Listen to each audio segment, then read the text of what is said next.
fadlan ha ilaawin inaad subscribe saarto ama aad gambaleelka furato. لبيك اللهم لبيك لبيك لا شريك لك لبيك إن الحمد والنعمة لك والملك لا شريك لك لبيك لبيك اللهم لبيك. waxaa nagu soo foodle maalmihii qayrka iyo fadliga badnaa waa 10 maalmood oo ugu horeeyo bisha dilxij ee fooda nagu soo hayso. sababaha ay fadliga u leeyihiin maalmahan waa inay ku kulmeen cibaadaad badan sida salaad, soon, sadaqo iyo xaj. waa bil aysan ku kulmin intaas oo cibaadaad ah iyada mooye. ibnu cumar allah ka raali noqday waxaa laga wariyay inuu yiri ma jiro maalin uga weyn alle agtiisa loogana jecel yahay camal maalmaha 10 ah ee badiya takbiirta, taxmiidda iyo taaliisha.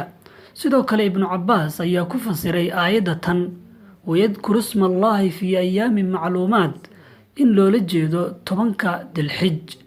ibnu cumar iyo abu hurayra waxay ahaayeen markii ay soo gaaraan maalmahan oo kale kuwa badiyo takbiirta markii ay suuqida aadayaan, dadkuna way ka daba qaadin jireen.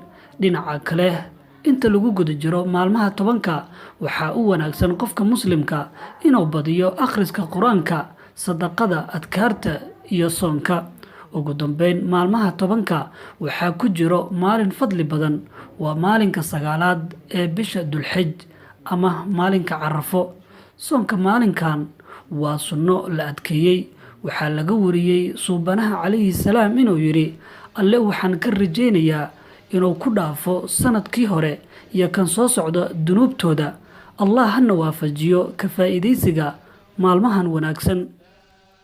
لبيك اللهم لبيك لبيك لا شريك لك لبيك إن الحمد والنعمة لك والملك لا شريك لك لبيك اللهم لبيك لبيك لا شريك لك لبيك إن الحمد والنعمة لك والملك لا